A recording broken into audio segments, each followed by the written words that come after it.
Hi అండి. ఈరోజు మనం ఉగాది స్పెషల్ చక్కెర పొంగల్ ఎలా తయారు చేయాలో చూద్దాం. ముందుగా చక్కెర పొంగల్ కొరకు హాఫ్ కప్పు నేను పెసరపప్పు తీసుకుంటున్నాను. లో ఫ్లేమ్లో పెట్టుకొని దోరగా వేయించుకోవాలి. చూడండి, ఇలా లైట్ గా కలర్ మారింది, అంతవరకు వేయించుకోవాలి. ఇప్పుడు స్టవ్ ఆఫ్ చేసుకొని ఇది కడుక్కోవాలి. పప్పు ఇందులో పోసుకొని ఒక కప్పు, హాఫ్ కప్పు పప్పు తీసుకున్నాను. ఒక కప్పు బియ్యం తీసుకుంటున్నాను. పప్పు బియ్యం కలిపి కడుక్కున్నాను. ఇప్పుడు కుక్కర్లో వేసుకొని వండుకోవాలి. కప్పు బియ్యం, హాఫ్ కప్పు పప్పు పోసుకున్నాం కాబట్టి 3 కప్స్ వాటర్ పోసుకోవాలి.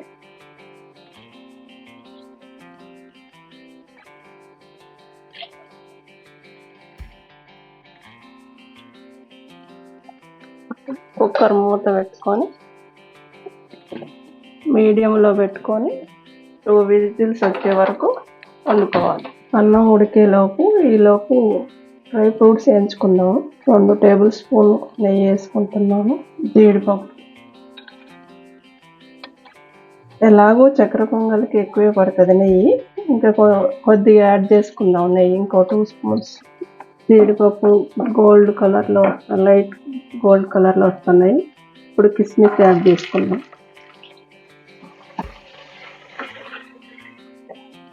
ఇంకా దోరగా వేగిపోయి తీసుకొని ఒక బౌల్లో తీసుకుందాం.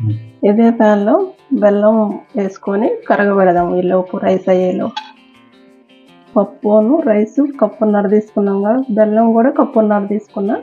కొంచెం వాటర్ వేసుకొని బెల్లం మంచిగా కరిగే వరకు కరగబెట్టుకుందాం. చూడండి, ఇలా కరిగాక ఇంకా కొంచెం కరగాలి. నేను లేట్ పడుతుంది, ఎందుకంటే చెక్క బెల్లం తీసుకున్నాను. నార్మల్ బెల్లం కన్నా చెక్క బెల్లం వాడితే టేస్ట్ ఉంటుంది, కాకపోతే టైం పడుతుంది కరగటానికి చెక్క బెల్లం. చూడండి, ఇలా కరిగాక మనం వండుకున్న రైస్ ఇందులో యాడ్ చేసుకుందాం. చూడండి, ఇప్పుడు అన్నం వండుకున్నాము మనం. ఈ అన్నాన్ని బెల్లంలో వేసుకొని మంచిగా అన్నానికి బెల్లం అంతా పట్టే వరకు కలుపుకోవాలి. మీడియం ఫ్లేమ్లో పెట్టుకొని కలుపుకోవాలి. మధ్య మధ్యలో నెయ్యి యాడ్ చేసుకోవాలి. చక్కెర పొంగల్కి ఎంత నెయ్యి ఎక్కువ ఉంటే రుచిగా ఉంటుంది. ఇప్పుడు దగ్గర పడ్డది. ఇలాచీ పౌడర్ వేసుకొని డ్రై ఫ్రూట్స్ వేసుకుంటే చక్కెర పొంగల్ అయినట్టు. తర్వాత డ్రై ఫ్రూట్స్ వేసుకొని మంచిగా అంత పట్టే వరకు కలుపుకొని స్టవ్ ఆఫ్ చేసుకోవాలి.